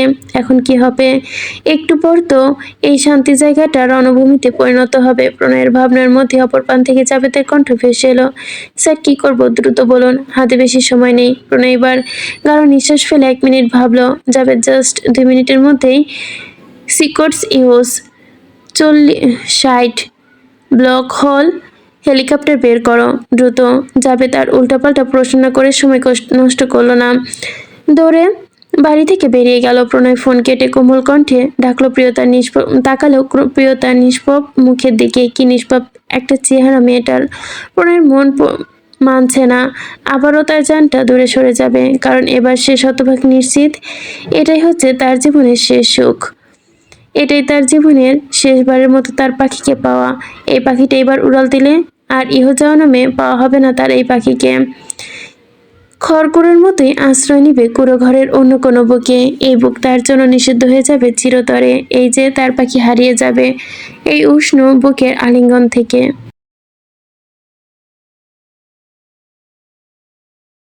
নিজের যন্ত্রণাগুলো চেপে রাখলো ঠোঁটে ঠোঁট চেপে প্রণয়। প্রিয়তার দুগালে হাত রেখে কাতর কণ্ঠে আবদার করে বলল, একটা কথা রাখবে? না বলো না প্লিজ। আমি মুখে তোমাকে যতই বলি আমাকে ভুলে যাও, তুমি কিন্তু ভুলবে না জান, কখনো ভুলবে না, কেমন? কিন্তু প্রণয় সেই কাতর কণ্ঠ শুনল না প্রিয়তা। সে তো ঘুমে বোধ, মদের নেশায় বেঘর সে। প্রণয় আর কয়েক সেকেন্ড মন ভরে দেখলো তাকে, তবে বেশি সময় তাকালো না। টেনে হিঁচড়ে নিজের দৃষ্টি নামালো, কারণ এটা ওই মায়া ধরে রাখার সময় নয়। প্রণয় বড় বড় নিঃশ্বাস ফেলে নিজেকে বাড়ন্ত সকল আবেগের অনুভূতিকে মুহূর্তে মাটি চাপা দিল। ঘুমিয়ে থাকা প্রিয়তার হাতের বাঁধন খুব একটা শক্ত নয়, তাই ধীরে প্রিয়তার কোমল হাত দুটো নিজের কোমরের ভাঁজ থেকে ছাড়িয়ে উঠে বসলো। ঘড়ির কাঁটা তখন রাত 3টার কোঠোয় ঠিক। প্রণয় হাত বাড়িয়ে বেডসাইড ড্রয়ার খুলে নিজের জিনিসপত্র ঘেটে ঘুটে একটা ইঞ্জেকশন আর একটা সিরিজ বের করলো। মেডিসিন হাতে নিয়ে পুনরায় প্রিয়তারকে বুকে মেশালো। অদ্ভুত ভাবে তার হাত কাঁপছে। ছোট কাচের স্টিম ফোনসারে জোর পাচ্ছে না যেন সে। মনের মিথ্যা ছলনায় প্রভাবিত হচ্ছে মস্তিষ্ক। মনের ভেতরে কেউ না কেউ আর্তনাদ করছে, করুণ সুরে বলছে, একটু বোঝ, এটা দিস না। এটা দিলে ওর সকল তিক্ত কথাগুলো মনে পড়ে যাবে, ও সব ভুলে যাবে। ওকে নিয়ে অনেক দূরে হারিয়ে যা, এত দূরে হারিয়ে যা যেখানে তোদের কেউ খুঁজে পাবে না। চলে যা আর দেখ গত 5 বছরের কেন কোথাও ওর কেউ নেই। ভুলে যা, জীবনের অধিসপ্ত দিনগুলো ভুলে যা। মনের কথায় প্রভাবিত হতেই নিজের মস্তিষ্ক বিবেকে বাগড়া দিল যেন। তাচ্ছিল্য করে বলল, কোথায় পালাবি বল? কোথায় পালানোর জায়গা আছে তোর? আল্লাহর জমিনে এমন কোনো জায়গা কি আছে যেখানে তুই পালাতে পারবি, যেখানে তোকে কেউ খুঁজবে না? ভেবে দেখ, তুই দুনিয়া থেকে পালালে লুকাবি কোথায়? যেখানে লুকাবি সেখান থেকে খুঁজে বের করা হবে তোকে। মস্তিষ্ক দেখানো কঠিন কঠিন সম্ভাব্য দৃশ্য। রুহু কেঁপে উঠল প্রণয়ের। নিজের চিন্তা ভাবনার ওপর প্রচণ্ড রাগ হলো। সে কি ভাবছে এসব? প্রণয় আর হিজিবিজি ভেবে নিজের সময় নষ্ট করলো না। টেম্পুনটেটা থেকে ইয়েলো মেডিসিন দ্রুত সিরিজে ভরে নিল। প্রিয়তার হাতে সাদা শার্টের ফোল্ড করে নিয়ে সিরিজটা ঢুকিয়ে দিল। টিং টিং শব্দে প্রণয়ের ফোনটা মেসেজ এলো। প্রণয় পাশ থেকে ফোনটা তুলতেই জাভেদের মেসেজ, স্যার যা করবেন তাড়াতাড়ি, ওরা 15 মিনিটের মধ্যে হয়তো চলে আসবে। প্রণয় ফোন ডেকে মনের অনুভূতি পায়ে মিশে দিল। দ্রুত হাতে প্রিয়তার বা হাতে সিরিজের মেডিসিনটা পুশ করে দিল। নিডেলে হালকা আঘাতে ঘুমের জন্য যেন চোখ মুখ কুঁচকে নিল প্রিয়তা। প্রণয় সিরিজটা ছুঁড়ে ফেলে একটু দূরে তুলো আর সুচ ঢুকানো জায়গাটা চেপে দিল। কিছুক্ষণ অতঃপর প্রিয়তার পুরো শরীর কম্পিউটার দিয়ে মুড়িয়ে কোলে নিল। শেষবারের মতো কপালে উষ্ঠ চেপে দিল। বেঁচে থাকলে আবারও দেখা হবে পাখি, নয়তো এই জীবনের জন্য আলভিদা। প্রণয়ের গ্লাস হাউস ফার্স্ট হ্যাভেনের সামনে আছে 6 রোকশ্রী US-16 ব্ল্যাক হক হেলিকপ্টার। তুষার ঝড়ের বেগ হয়তো একটু কমেছে। প্রণয় ধীরে ধীরে বেরিয়ে এলো বাড়ি থেকে। তার দুপাশে প্রায় 100-র মতো গার্ডস তাকে বন্দুক ধরে দুপাশে দাঁড় করিয়ে রেখেছে। প্রণয় প্রিয়তার ঘুমন্ত শরীরটা নিয়ে আস্তে করে হেলিকপ্টারে উঠিয়ে দিল। জাভেদ পাশে দাঁড়িয়ে বলল, আপনিও তাড়াতাড়ি উঠে পড়ুন স্যার, এখানে বেশিক্ষণ থাকা সেফ না। প্রণয় জাভেদের কথায় জবাব না দিয়ে জাভেদের হাতে একটা চিরকুট ধরিয়ে দিল। কণ্ঠে কর্তৃত্ব ঢেলে তীব্র আদেশী সুলভী ভঙ্গিতে বলল, এই ঠিকানায় ওকে নিরাপদে পৌঁছে দেওয়ার দায়িত্ব তোমার। রিমেম্বার, নিরাপদে পৌঁছে দেওয়ার দায়িত্ব কিন্তু তোমার। প্রণয়ের এমন কথার অর্থ বুঝতে না জাভেদ, তাই পুনরায় বলল, আমি কিভাবে স্যার? আমি তো এখানে থাকবো। পুনরায় কোনো কথা বলতে পারলো না সে। আদেশ ছুড়ল প্রণয়, না তুমি এখানে থাকবে না, তুমি এক্ষুনি ওকে নিয়ে ওই স্থানে চলে যাও। যাও, আর কোনো কথা বলবে না। প্রণয়ের কথায় যেন বিনা মেঘে বজ্রপাতের মতো হলো জাভেদের মাথায়। সে ফ্যাল করে তাকিয়ে থাকলো বসের দিকে। কি বলছে স্যার? আপনি এখানে থাকবেন আর আমি চলে যাব? ইম্পসিবল স্যার, আমি আপনাকে ছেড়ে কোথাও যাব না। এত খেজুরি আলাপ করার সময় নেই প্রণয়ের হাতে, তাই সে মুখে কিছু না বলে সোজা জাভেদের মাথায় রিভলভার ঠেকিয়ে ধরল। শীতল কণ্ঠে হুমকি দিয়ে বলল, আমার হাতে মরবি নাকি ওকে নিয়ে এখান থেকে চুপ করে যাবি? চুজন বন্দি দেখে ভয়ে পশম দাঁড়িয়ে গেল জাবেদের। ভয়ে হাঁটুর মালাই চাটি ঠকঠক করে কাঁপছে। ঠাস করে গুলি ছুটতে শব্দটা অপসকে পেয়ে দিবে যেন। বলে দুনিয়া কাঁপিয়ে চিৎকার দিয়ে উঠল জাবেদ। পা চেপে ধরে বসলো মাটিতে। বসেন হাঁটু 2 ইঞ্চি ধরে গল গল করে বেরিয়ে আসছে রক্ত, জমে গেল বরফের চাকার মতো। প্রণয় শক্ত চোখে তাকিয়ে গার্ডের দিকে তাকাতে গার্ড ঝড়ের বেগে ছুটে এলো। জাবেদের দম ফেলার সুযোগ না দিয়ে গ্রেচুয়ালি হেলিকপ্টারে তুলে বসিয়ে দিল। কিন্তু তখনও জাবেদ চিৎকার দিয়ে বলল, স্যার আপনি আমাকে মেরে ফেলুন, তবু আমি যাব না। না, আমাকে ছাড়ো স্যার। কিন্তু এসব প্রণয়ের কান পর্যন্ত পৌঁছালো না। দেখলো না কি না দেখলো জানা নেই হেলিকপ্টারটা।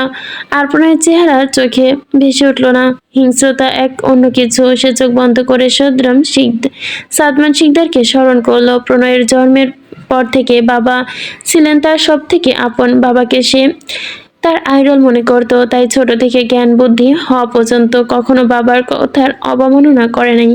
বাবার জন্য জানটা কুরবান করতে রাজি ছিল, কিন্তু ঠিক এতটাই ভালোবাসাতে প্রণয় তার বাবাকে। কিন্তু যেদিন বাবার আসল চেহারা দেখেছিল, সেদিন বাবার ঘৃণিত রূপটা তার এখনো মনে আছে। কিন্তু তার বাবা জানে না থেকেও তার ছেলে কতটা ঘৃণিত হয়ে গেছে, যে সারা দেশ এখন তার ছেলের পেছনে ঘুরে বেড়ায় তাকে ধরার জন্য। কিন্তু সে বাবা একসময় প্রণয়ের মানসিক চাপ দিতে থাকে। এসবে জড়াইয়ে ফেলে তার বাবাই। আর রাজি না হওয়ায় একসময় নিজের হাতে ধ্বংস করে দেয় প্রণয়ের সাজানো পৃথিবী। তছনছ করে প্রণয়ের জীবন, তাসের মতো উড়িয়ে দেয় প্রণয়ের সাজানো স্বপ্নগুলো। হিংস্র বানিয়ে তোলে তার ভেতরের জানোয়ারটাকে। তবে বাবার কারণে নিঃস্ব হয়ে গিয়ে বাবাকে মন থেকে ঘৃণা করতে পারেনি প্রণয়। আর আজ এত বছর পরেও সে পারে না তার বাবাকে ঘৃণা করতে। যে বাবা নিজের ছেলের মৃত্যুর দিকে ঠেলে দিয়েছে, ধ্বংসের শেষ প্রান্তে এনে দাঁড় করিয়েছে, এত কিছু পরও সাদমান শিকদারকে ঘৃণা কেন করতে পারে না জানা নেই প্রণয়ের। প্রণয় শূন্য দৃষ্টি তাকিয়ে দীর্ঘশ্বাস ফেলল। তার ছেলের কণ্ঠে ঠোঁটে হাসি ঝুলিয়েই বলল, কেন আমার সাথে এমন করেছিলে বাবা? না করলেও তো পারতে। নিজের ছেলেকে কাফনে মুড়িয়ে আনার জন্য রেডি থেকো নিজে তোমাকে, কারণ তোমাকে শাস্তি দেবে তোমার ছেলে, তার মৃত্যু উপহার দিয়ে দেবে মহান আল্লাহ তাআলা নিজেও। আমি যেমন আমার পাপের শাস্তি ভোগ করছি, তুমিও ছাড় পাবে না বাবা। আমি আপনজনেদের বিশ্বাসঘাতকতার জন্য সব হারিয়েছি, কেঁদেছি, তুমিও হারিয়ে কাঁদবে। এটাই হবে তোমার সর্বোচ্চ শাস্তি। প্রণয় বাড়ির দিকে আগাতেই পুনরায় থমকে দাঁড়ালো। অদূর থেকে ভেসে আসছে হালকা বাতাসে ফিসফিস শব্দ। প্রণয় পেছনে না তাকিয়ে বাঁকা আসলো। গার্ডসদের চোখে ইশারাতে কিছু একটা বুঝে ভেতরে চলে গেল। সেকেন্ড 5 গড়াতে ঘন অন্ধকারে আবৃত আকাশের বুক চিরে নেমে আসতে দেখা গেল ব্ল্যাক সাউন্ড প্রুফ হেলিকপ্টার, যার ব্র্যান্ডগুলো নিঃশব্দে ঘুরতে ঘুরতে এসে বরফ জামা টিপের ওপর ল্যান্ড করলো। এমন করে 2-1 মিনিটের ব্যবধানে আরো 5টা ফোর্স সহ হেলিকপ্টার এসে নামলো বরফ গলা ল্যান্ডে। সেখানে হেলিকপ্টারগুলো স্লাইড ডোর খুলে নিঃশব্দে পিঁপড়ার দলের মতো বেরিয়ে এলো 200-এর বেশি ওয়েল ট্রেন্ড সোলজার বা কানাডিয়ান স্পেশাল ফোর্স।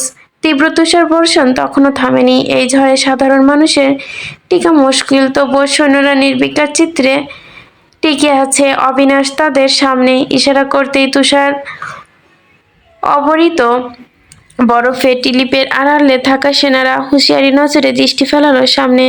তাদের থেকে প্রায় 500 পা দূরে অবস্থিত রয়েছে অবিশ্বাস্য এক ঝা চকচকে কাচের তৈরি ইমারত। লোকালয় থেকে 1000 কিলোমিটার দূরে এমন বরফে ঢাকা পরিত্যক্ত স্থানে যে এমন কিছু থাকতে পারে, তা সাধারণ মানুষের পরিকল্পনায় পৌঁছাবে না। তাহলে সরকার কোন ছাড়? এই জন্যই তো বোধহয় ক্রিমিনাল মাইন্ড আর নর্মাল মাইন্ডের মধ্যে আকাশ পাতাল ফারাক। কানাডিয়ান সৈন্যরা কিছুক্ষণ দাঁড়িয়ে পুরো লোকেশনটা নিরীক্ষণ করলো, কোথায় কোনো রাস্তা আছে কিনা। সে ঝড়ের মাঝে এগিয়ে চলল সামনে। চোখে তাকাতে bullet proof helmet, in front vision, anti sniper shoot, হাতে নীরব রাইফেল, মুখে কোনো কথা নেই, চোখে শুধু আদেশ পালনের প্রতিজ্ঞা। মিনিট 10 এর মধ্যে তারা ঘুরে ঘুরে গ্লাস হাউসের চারপাশটা একদম মাকড়সার জালের মতো পেঁচিয়ে নিল নিঃশব্দে। পেতে ফেলা এক মরণ ফাঁদ যেন। মিনিট পাঁচেক যেতেই নীরব জায়গাটা কেমন যেন হুট করেই বদলে গেল। 200 জন সৈন্যের কয়েকটা টিমে বিভক্ত হয়ে চুপিসারে পুরো বাড়িটা ছড়িয়ে পড়ল। তাদের কয়েকজন নিঃশব্দে ছাদের কর্নারের রেলিংয়ে বেলকনিতে লুকিয়ে পড়ল। সর্বত্র তাদের নিঃশ্বাসের কম্পন কাচের দেওয়ালে ভারী কুয়াশায় সৃষ্টি করছে। বাড়ির চারপাশে চলতে চলতে হঠাৎ সৈন্যদলের একজন পা পড়ে যায়। সাথে সাথে বোমা বিস্ফোরণে সকলের পা থমকে যায়। চোখের পলক ফেলার আগেই কয়েকজন সৈন্য রক্ত মাংস সহ ছিন্ন বিচ্ছিন্ন হয়ে গেল যেন দেহটা। বিপদ বুঝতে পেরে সবাই সাথে সাথে লুকিয়ে পড়ে, যে যার পজিশন নিয়ে নেয়। মুহূর্তের মাঝেই বুঝে গেল এই বাড়ির সর্বত্রের জন্যই ট্যাপ পেতে রাখা হয়েছে। তারা পুনরায় নিচু হয়ে প্রতিটা জানালা নিচু শুয়ে পড়ে। দুজনেই করে সৈন্য তাদের পাশে লাগানো ছাদের পাইপ বেয়ে ওপরে ছাদের দিকে যাওয়ার চেষ্টা করছে। 6 জন স্নাইপার গ্যারেজের পাশে গোপন টানেলে কেউ যেন না বোঝে সেই ফ্লোরে প্লাস্টিক বোমা বসানো হয়। এই যে এক নিঃশব্দ যুদ্ধ। এত কিছু হয়ে যাচ্ছে তবুও যেন ফার্স্ট হ্যাভেন কারো কোনো সাড়া নেই। পুরো বাড়ি যেন মৃত্যুর গন্ধে ছেয়ে গেছে। চারপাশে অন্ধকার। আকাশে তখনও থেমে আছে দ্বিতীয় হেলিকপ্টার। তার ভেতরে বসে আছে কর্নেল রয়্যাল আল্ট্রো স্নাইপার। ঠান্ডা চোখে তাকে স্ক্রিনে ম্যাপের সবকিছু দেখছে। ইফ আজ আর ব্রিদার্স আই ওয়ান্ট টু হিয়ার ইট। এটাই ছিল তার আদেশ। আসলে এই অপারেশনটা ছিল ঘোস্ট কেস প্রোটোকল, বিশ্বজুড়ে চলমান একমাত্র সেই অপারেশন যেটার উদ্দেশ্যে target must of in scope আর সারভাইভ। তবে কিছুক্ষণের পরেই অদ্ভুত সৈন্যদের সংখ্যা কমতে লাগলো। সেটা লক্ষ্য করতে পেরে দাঁতে চাপ চাপল অবিনাশ। দলের থেকে কৌশলে আলাদা করা হচ্ছে সবাইকে। লুকিয়ে পড়ল সেও একটা কাছের দেওয়ালে গা ঘেঁষে চুপটি মেরে দাঁড়িয়ে রইল কিছুক্ষণ। অতঃপর সাবধানে দুটো নিঃশ্বাস ফেলে আবারও 4 জনের সাথে মাথা ঘোরালো। আশেপাশে কেউ নেই। বুঝতে পেরে নিজের সাথে আনা বিশেষ জিনিসটা বের করলো। অন্ধকার রাতে এক ঝলকানি উঠে এসে সেই বস্তু অবিনাশ সেই কালো ছুরির মতো মেটালের সাথে সাথে বুলেট প্রুফ কাচের গায়ে ধীরে ধীরে আঁচড় কাটতে লাগলো এবং বেশ কয়েকবার চেষ্টার পর কালো গ্লাসের গায়ে ক্র্যাচ ধরে গেল। অবিনাশ বাঁকা হেসে ছুরিটা পকেটে ঢুকিয়ে স্পেশাল টিম ডেকে ডোর ভেঙে নিঃশব্দে ঢুকে পড়ল বাড়ির ভেতরে। মেঝেতে তুষারের দাগ, দেওয়ালে অদ্ভুত নীরবতা। ঠিক তখনই টিকটিক ধোঁয়াটে ঢাকা করিডোরের ভেতর থেকে আবছা আলোয় সতর্কতায় পা ফেলল অবিনাশ। বাড়ির ভেতরে অদ্ভুত ভৌতিক পরিবেশ। সিলিংয়ের লাইটগুলো একটার পর একটা নিভে যাচ্ছে, যেন কেউ ইচ্ছে করে অন্ধকারে ছড়িয়ে দিচ্ছে চারপাশটা। বাইরে থেকে তীব্র গোলাগুলির শব্দ কানে আসছে। সেসবে পাত্তা দিচ্ছে না অবিনাশ। বিশেষ টিম আছেই যার জন্য, কারণ এদের মারার জন্য এসেছে অবিনাশ, নিজে মরতে না। ফার্স্ট করিডোর শেষ প্রান্তে এসে থেমে গেল প্রথম ইউনিটে। তার চোখে পাওয়ারফুল ইনভার্টার ভিশন। ওর বাড়ির ভেতরে সবকিছু অস্পষ্ট কুয়াশা ধোঁয়াশা দেখা যাচ্ছে।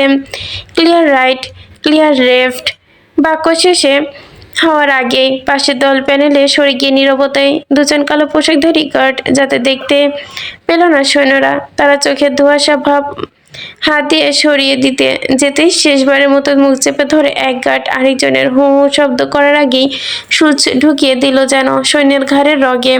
অতঃপর টিম মেম্বারের আরো কয়েকজনে খপ করে ধরে গলা থেকে মাথাটা আলাদা করে দেওয়া হলো নিঃশব্দে। কেউ বুঝে ওঠার আগেই পাশের দরজা খুলে ধাক্কা মেরে তার দেহটা ফেলে দিল অন্তঃগহ্বরে। বাইরে থেকে একটা দরজা।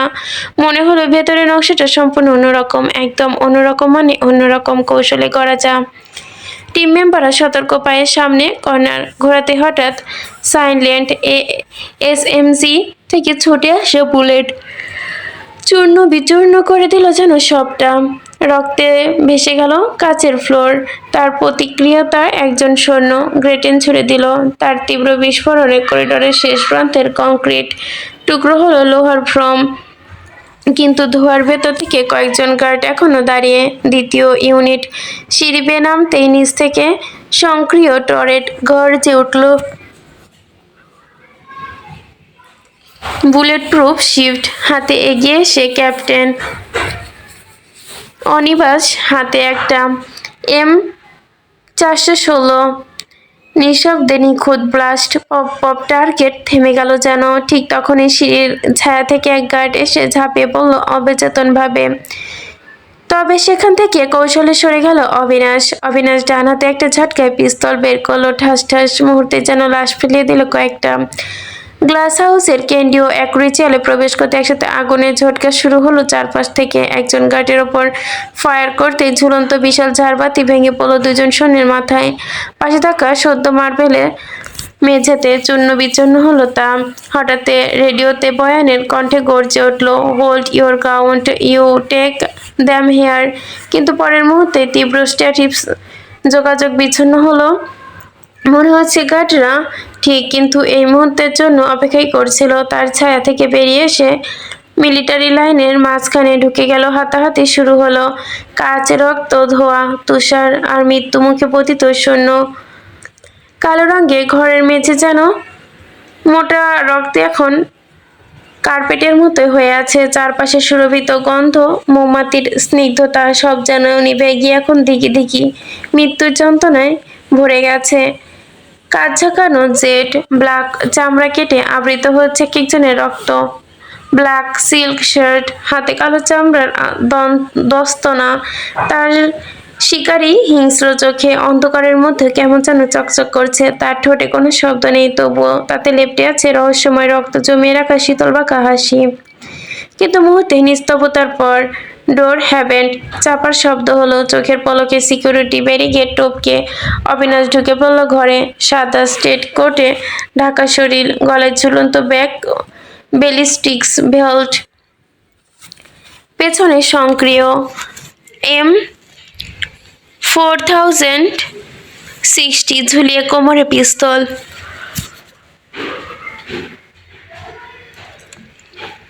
ঘরে ঢুকতে থমকে গেল অবিনাশ। সবার প্রথমে তার চোখ আটকালো একজোড়া শীতল চোখে। চোখে চোখ পড়তে নিবিড় অফিসার অবিনাশ শর্মার কলিজা কেঁপে উঠল নিঃশব্দে। যে নিজের চোখে এএসআরকে দেখছে, যাকে গত 9 বছর হন্য হয়ে খুঁজেছে সকলে। কিন্তু এ তো সেই মিস্টার আবরার শিকদার প্রণয়। তার মানে প্রেসিডেন্টের সন্দেহটাই সঠিক ছিল। অবিনাশের চোখে চোখ রাখতেই এএসআর ঠোঁট কামড়ে হাসে। ঠোঁটে এক টুকরো রহস্যময় হাসি ঝুলিয়ে বলে, একদম ঠিক গেস করেছিল অফিসার। আমি মিস্টার আবরার শিকদার প্রণয়, ওরফে PS পোর্ক। তবে এটা শুনে ভয় পাওয়া মানুষ অবিনাশ না। সে গিয়ে এসে এক ধাপ কঠিন কণ্ঠে বলে, ভালো ভালো স্যারেন্ডার করুন, না হয়। হঠাৎ বিস্ফোরণের শব্দ, ফার্স্ট হেভেনের এক প্রান্তে ধ্বংস হয়ে যাওয়ার শব্দ। ঘরের দেওয়ালে লাগালো মনিটরে দেখা যায় বাইরে স্নো আলোর মাঝে মিলিটারি টিম ঢুকছে। অবিনাশ পুরনায় সহসত্যির কথাই গর্জে ওঠে, you are under arrest ASR, don't try to anything. ASR এর চোখে বিন্দুমাত্র চমক নেই। সে রিভলভারের নল দিয়ে কপাল চুলকায়, মাথা নাড়ে ধীরে ধীরে। ভুল করছো অফিসার। ববিলে অবিনাশকে কিছু বলার সুযোগ দেয় না। ওপরে না তাকে ঠাস ঠাস করে আচমকা দুটো বুলেট ঢুকে দেয় অবিনাশের কপালে। অবিনাশ অপ্রত্যাশিত আঘাতে প্রতিরোধ করার সুযোগ পেল না, বিধায় জাহাজ করে ফুরিয়ে গেল তার সময়ের সীমাটা। সে লুটিয়ে পড়ল সাদা কার্পেট মোড়ানো মেঝেতে। মূর্তি রঞ্জিত হলো লাল বাগিচা। তবে সে পড়ে যায় ঠিকও, কিন্তু দায়িত্ববোধ তাকে বাঁচিয়ে রাখে। মৃত্যুর 1 সেকেন্ড পূর্বে সে গায়ে সর্বশক্তি দিয়ে বাঁ হাতে থাকা রিভলভার তুলে দুর্বল হাতে গুলি চালিয়ে দেয় প্রণয়ও কিছু বোঝার আগেই গুলিটা ঝড়ের বেগে এসে ছুটে পড়ে তার বুকের বাঁ পাঁজরে গেঁথে যায়। ফিনকি দিয়ে বেরিয়ে আসে রক্ত। ঠোঁট কামড়ে চোখ বন্ধ করে নেয় সে। নিঃশব্দে ফুরিয়ে আসে তার হাসি। সে হাঁটু ভেঙে বসে পড়ে। মরার জন্য আর কোনো জায়গা পেলি না? বলতে বলতে অবিনাশের পাশে লুটিয়ে পড়ে প্রণয়। পাশাপাশি দুটি দেহ, একজন বিশ্বাসঘাতক আর একজন দেশপ্রেমিক। তবে এই গল্প কি এখানেই শেষ? বন্ধ চোখের মনিতে বারবার তীর্যক আলোর ছটা এসে ঠিকরে পড়ার ঘুমের মধ্যে বারবার চোখের পাতায় কুঁচকে ফেলল প্রিয়তা। মনে মনে ভাবলো, মাঝে মাঝে কপাল চুড়ে 2-1টা বিরক্তির চিহ্ন দেখা মিলল তার। প্রিয়তা অনেকক্ষণ এপাশ থেকে ওপাশ করতেই আলোটা চোখে পড়ায় যেন চোখ খোলার চেষ্টা করলো, কিন্তু লাভ হলো না। কেন? আবার কেমন যেন শরীর সেদ্ধ হয়ে যাওয়ার মতোই গরম লাগছে। এক দুইয়ের ফলস্বরূপ কিছুক্ষণের মধ্যে প্রিয়তার ঘুম কেটে গেল। সে বিরক্তি মুখে চোখ খুলে তাকাতেই থমকে গেল। তার মাথার উপরে ছাদ কেমন অন্যরকম লাগছে, খুব চেনা, কিন্তু প্রতিদিনের অভ্যাস নয়। কাঁচা ঘুম ভেঙে মনের ভুল বলে উড়িয়ে দিল প্রিয়তা। চোখ কসলাতে আড়মোলা ভেঙে শোয়া থেকে উঠে বসার চেষ্টা করলো। 2 মিনিটে ঝিমোনোর মাঝে মাথা ঝুঁকিয়ে কারো পরিচিত কণ্ঠ বাক্য ভেসে আসলো তার কানে। অতি পরিচিত, প্রত্যাশিত নারীর কণ্ঠ কানে পৌঁছাতে ধরফরিয়ে উঠল প্রিয়তা। তার সমস্ত অলস্য ছুটে গেল। সে তড়াক করে চোখ খুলে তাকাতেই ভূত দেখার মতো ঘর ভর্তি মানুষের চেনা মুখে বিশ্বাস করতে পারল না যেন। প্রিয়তা আহম্মকের মতো তাকিয়ে দেখে অনন্যা বেগম মেয়ের মাথায় আস্তে করে হাত বুলিয়ে দিলেন। অশ্রুসিক্ত টলমলে চোখে তাকিয়ে আছেন। 9 মাস কষ্ট করে পেটে ধরেছিলাম তোকে, তোকে জন্ম দিতে গিয়ে প্রাণের ঝুঁকিতেও পড়েছিলাম। ডাক্তার বলেছিল প্রেগনেন্সি কমপ্লিকেটেড, টুইন বেবি জন্ম দিতে, কিন্তু আমি কোনো কথা শুনিনি। সবার বিরুদ্ধে গিয়ে তোকে জন্ম দিয়েছিলাম এই দিন দেখবো বলে বলে আচমকা মেয়ের বাহু চেপে ধরে হু করে কেঁদে উঠলো অনন্যা বেগম। অনুশ্রী বেগম বোনকে ধমকে উঠলে, আহা চুপ করতো, মেয়েটার ওপর কত ঝড় ঝাপটা গিয়েছে। প্রিয়তা যেন এসবের কিছুই বুঝতে পারছে না। উক্ত ঘটনার সবকিছু তার মাথা 10 ঘাত ওপর দিয়ে যাচ্ছে। তুই এখন ঠিক আছিস তো মা? কোনো সমস্যা হচ্ছে না তো? প্রিয়তা কারো কথার জবাব দিতে পারল না। সে আসলে সত্য মিথ্যার ঘুরে ঘুরে বেড়াচ্ছে। প্রিয়তার ভাবনার মাঝে ইয়ানা নিজের উঁচু পেট ধরে ধীরে ধীরে প্রিয়তার সামনে এসে বসলো। আচমকায় প্রিয়তার বান্ধবীর গলা জড়িয়ে ধরে হু হু করে কেঁদে উঠলো। আবেগে আপ্লুত কণ্ঠে বলল, তুই খুব খারাপ প্রিয়, তুই কিভাবে এতটা স্বার্থপর হলি? কিভাবে আমার সাথে একটা কথা না বলে এই 4টা বছর থাকলি? তুই না আমার ভালো বন্ধু ছিলি, তাহলে কিভাবে এমন করলি?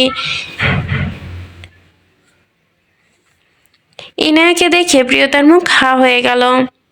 একটা কথা বলে এখানে, আমাকে আজকে নামটা মনে নাই, একটা আপু কমেন্ট করছিলেন যে আপু এই নামটা আসলে কি হবে, ইয়ানা নাকি ইনায়া?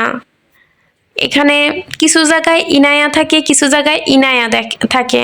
আমি এতদিন এটা খেয়াল করিনি, আমি শুধু ইয়ানা ইয়ানা ইয়ানা পড়ে গেছি। আজকে বিষয়টা চোখে পড়লো। ইনায়াও আছে, ইয়ানাও আছে। হয়তো লেখিকাই টাইপিং করতে হয়তো কখনো কখনো ভুল হয়ে যায়, এটা সবারই হয়। এখন আমার ওই একটানা পড়তে পড়তে আমি ওই প্রথমে একটা ধরে রাখছি, ওইটাই আমার মাথায় সেট আপ হয়ে গেছে, আমি ওইটাই পড়ে যাই। এখন যখন চোখে পড়লো তখন এটা আপনার ওই কমেন্টের জন্য আমার মনে পড়ছে। তো এখানে যে 3 জায়গায় ইয়ানা, 2 জায়গায় ইনায়া, তো 2টা মিক্স করা আছে। এখন কোনটা ঠিক জানি না। যখন এখন থেকে সামনে যেটা পাবো আমি ওইটাই বলে যাব। আচ্ছা গল্পে ফিরে যাই। ইনায়াকে দেখে প্রিয়তার মুখ হা হয়ে গেল। সে বড় বড় চোখে তাকিয়ে রইল ইনায়ার দিকে। 4 বছরের মেয়েটা কেমন পাল্টে গেছে, আগের থেকেও বেশ মিষ্টি হয়েছে, গোলুমোলু হয়েছে। সারা শরীর কেমন মাতৃত্ববোধের ছাপ দেখা দিচ্ছে। আবার পেট দেখেও খুব একটা তাড়াতাড়ি ছানাপোনা জন্ম দিবে বোঝাই যাচ্ছে। প্রিয়তা এবার সবাইকে ছেড়ে আশেপাশে চোখ ঘোরালো। চারপাশের পরিবেশটা দেখে প্রিয়তার মাথা ঘুরে গেল। দক্ষিণ দিকের খোলা জানালা ওপাশে দেখা যাচ্ছে শিকদার বাড়ির বারান্দা। প্রিয়তা সারা ঘর চোখ ঘুরিয়ে দেখলো। প্রিয়তার ভাবনার মাঝে ঝড়ের বেগে ছুটে এসে কেউ বুকে আছড়ে পড়লো। ঘটনা আকস্মিকতায় তাল তো সামলাতে পারলো না প্রিয়তা, একটু হেলে পড়লো। তন্ময় শক্ত করে আপুকে জড়িয়ে ধরে কাঁদতে কাঁদতে অভিমানী কণ্ঠে বলল, তুমি কিছুতে আমার প্রিয় আপু হতে পারো না। আমার প্রিয় আপু আমাকে বকলেও কখনো আমায় কষ্ট দেয়নি, কিন্তু তুমি আমায় অনেক কষ্ট দিয়েছ। তন্ময়ের ওপর চোখ পড়তে প্রিয়তার চেহারা কোমল হয়ে উঠল। সে তন্ময়ের মাথায় হাত রেখে বলল, ভাই। প্রিয়তার এমন শব্দে তন্ময়ের গলার জোর যেন আরো বেড়ে গেল। সে আবারও থরিকে দুপাশ থেকে জড়িয়ে ধরে ভেবে করে কেঁদে উঠল। ইনায়া আর উষাও তাই করলো। সবার এমন সেন্সিটিভ, মোটিভেটেড। তুড়ি বাজিয়ে হাই তুললো অরণ্য। অলস কণ্ঠে বলল, আরো আরো জোরে দেখি। গলার জোর বেশি। তবে অরণ্য ওরা কেউ পাত্তা দিল না। অনুশ্রী বেগম এবার বিরক্ত হলো। এই তোরা ছাড় তো, ওকে, মেয়েটাকে একটু বিশ্রাম নিতে দে। অনুশ্রী বেগম কথায় আশ্চর্য হলো প্রিয়তা। কষ্ট পেয়েছি মানে? কিসের কষ্ট? সে আবার কবে কষ্ট পেল? আজব তো। এবার মুখ খুলল প্রিয়তা কৌতূহলী কণ্ঠে বলল, আচ্ছা আমি তো কানাডায় ছিলাম, এখানে আসলাম কিভাবে? প্রিয়তার প্রশ্নে সবাই চুপ হয়ে গেল। তোকে আমি নিয়ে আসছি। বীর থেকে এগিয়ে আসলো প্রীতম। 4 বছর পর ভাইকে পুনরায় চোখের সামনে দেখে প্রিয়তার মনে পড়ে গেল 4 বছর আগের বিষাক্ত সেই কথা। হ্যাঁ, এই প্রতীক শিকদার প্রীতম এক একটা কথা প্রিয়তার কলিজা চালিয়ে দিয়েছিল, যার ঘা পৌঁছাতে প্রিয়তার বহু রুহ অব্দি কেঁপেছিল। তাই এত বছর পর এই মানুষটাকে পুনরায় দেখে বিতৃষ্ণে মুখ ফিরিয়ে নিল প্রিয়তা। বোনের চোখে ঘৃণা দেখে নীরবে প্রত্যাখ্যান। ভিতরটা চুরমার করলো প্রীতমের।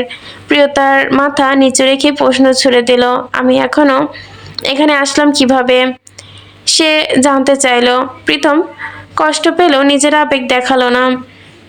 এটা অনেক বড় কাহিনী, এখন খা, বলছি সব। প্রিয়তা ইচ্ছা না থাকলেও কোনো বাক্য ব্যয় ছাড়াই ওষুধটা খেয়ে নিল। জানতে চাইল না কিসের ওষুধ। প্রিয়তা গ্লাসটা টেবিলের উপর রেখে শান্ত কণ্ঠে বলল, এখন বলো। তবে কিছু বলো না প্রীতম, ঘর থেকে বেরিয়ে যেতে নিলেই ধীরে সুস্থে সব জানতে পারবি, আগে খেয়ে দিয়ে একটু ফিট হয়ে নে, বলে চলে গেল প্রীতম। বেশ কেঁপে গেল এবার প্রিয়তা। তবে নিজের বারান্তর একটা চির বিরিয়ে হজম করে নিল সে। অনুশ্রী বেগম আদুরে কণ্ঠে বলল, জামা ফ্রেশ হয়ে নে, খাবার দিচ্ছি। আমার মেয়েটা কতদিন ঠিক মতো খায় না, হয়তো একদম চিকন কাঠি হয়ে গেছে। জামা ফ্রেশ হয়ে আয়, বলে বসা থেকে উঠল সে। অনুশ্রী বেগম থিরার উদ্দেশ্য করে বলল, থিরা যাও, মেজ বউকে সাবধানে ওর ঘরে দিয়ে আসো। থিরাও বড় আম্মুর কথা মতো দুই পাশে মাথা নাড়িয়ে এগিয়ে গেল। তিনি এবার উষা আর পূর্ণতাকে উদ্দেশ্য করে বলল, সেজে বউ, ছোট বউ, রান্নাঘরে আসো। শাশুড়ির কথায় উষা পূর্ণতা কাটা হয়ে দাঁড়ালো।